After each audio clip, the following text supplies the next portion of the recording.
Senator from Illinois.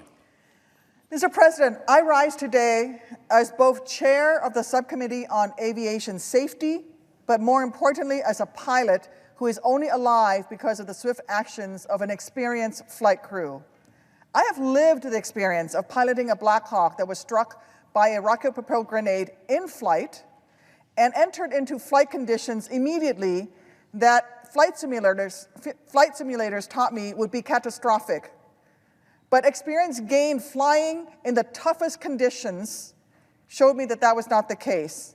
I have probably spent more hours in the most sophisticated flight simulators than any other senator of this body, short of course, Senator Kelly, our astronaut. In my over a decade of training as a military pilot, every single time that we simulated total loss of all aircraft avionics would follow on total loss of hydraulic power, we died in that simulator. And we did this every year, and we simulated it over and over. It was not survivable. And we never simulated an RPG explosion in the lap of one of the pilots that any of the crew could survive. Why did we never simulate that condition? Nobody ever imagined that it would ever happen and have the crew survive, or that the aircraft would not break apart in flight. And yet, on that day in Iraq, on that day when that rocket-propelled grenade landed in my lap and exploded, we did. The aircraft held together, and we survived it. And we were 10 feet above the trees, and we looked, and we had no avionics, and we could tell that the hydraulics were next. And if we had relied on our simulator training, we would have done what dark pilot humor had always said, which was, let's just train, you're going to die anyway, let's change spots and leave a mystery for the accident investigators to figure out what the heck happened. But we didn't. We fought to fly that aircraft because our training in the cockpit, in real-world flight conditions, taught us that we could do it. And led by the expertise of my pilot in command, we landed that aircraft and saved our entire flight crew. I would not be alive today but for the in-cockpit experience gained through many hard-earned flight hours over a decade of training. It was actual real-world experience, not a flight simulation, that made us prepared and ready to respond to a life-threatening emergency with level heads and swift action, with instinct. Of course, my experience is not unique. When the hero of the Hudson, Captain Sully Sullenberger, implores Congress to understand that the combined 40,000 plus flight hours between him and his first officer were critical in saving 155 lives on that January 15th, 2009 day, we should listen. Do you think that prior to that day there were any flight simulations of a dual engine failure from bird strike followed by ditching in the Hudson River? By any airline? By any flight school? No. In fact, when that very simulation was run after the miracle on the Hudson, even with the flight crews experiencing and expecting the scenario, they still crashed time after time that simulated emergency. It was pilot in-cockpit flying experience that saved the miracle on the Hudson.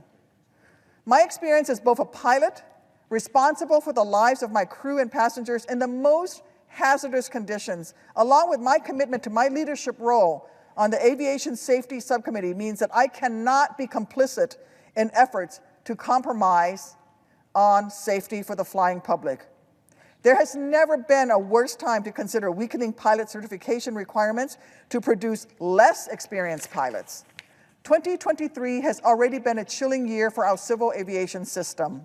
We've witnessed a disturbing rise of near-deadly close calls that led the FAA to convene an unprecedented safety summit where the acting administrator warned that the entire aviation industry need to not grow complacent because complacency kills. NTSB is treating the recent uptick in near misses as a national crisis and investigating these incidents to determine whether systemic problems are a root cause. Some observers believe the surge in hiring that was necessary to address the perfect storm of pre-pandemic buyouts and a post-COVID travel boom has simply resulted in a less experienced workforce more prone to mistakes. We must treat these unnerving near misses as red flags and be proactive in strengthening safety requirements to make sure that these close calls do not become precursor events to a catastrophic incident. The last thing we should be doing is weakening Part 121 certification standards. We've had 7 close calls most recently, and the answer is not, let's reduce pilot training. It's the pilot who prevented those close calls from becoming accidents in the first place. As a pilot, I learned the value of real-world experience. Trust me, hours in that cockpit in the sky matter. Simulators are a valuable training tool. I applaud them. I made use of them. But they're no substitute for the real thing. Life-saving instincts are earned through hours of hard work and dedication to the craft of piloting a real aircraft with real stakes. Look, I know we've experienced a perfect storm of major carriers buying out thousands of their most experienced pilots, followed by a post-pandemic surge in air travel demand that has created a temporary shortage of pilots and first officers, especially for regional airlines. The consequences for communities, especially in rural airports, has been real and painful. I see them myself in my own home state. I understand the temptation to cut corners or chase the false promise of a quick fix to a systemic challenge.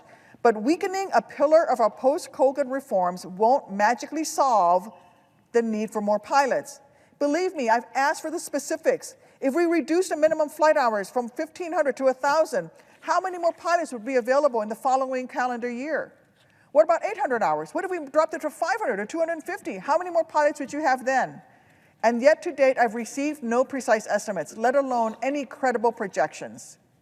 At this point, I question whether the special interests pushing to weaken the 1,500-hour rule even have a methodology or model to measure the relationship between certain certification standards and the availability of pilots. I'm not the only one who has stress-tested the industry assertions and come away with more questions than answers.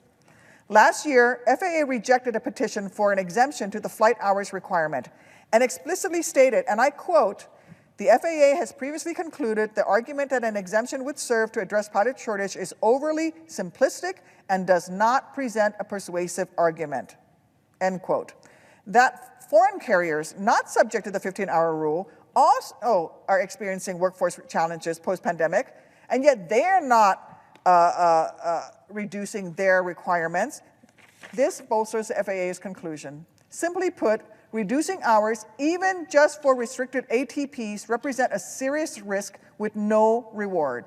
It represents an unacceptable backsliding, a dangerous complacency in an industry where complacency kills. As chair of the Aviation Safety Subcommittee, as a professional aviator, as a private pilot, I am holding the line on safety. I want to encourage my colleagues to focus on the long list of other, more urgent aviation issues facing our country. Now is not the time to go backwards on our post-Colgan safety system.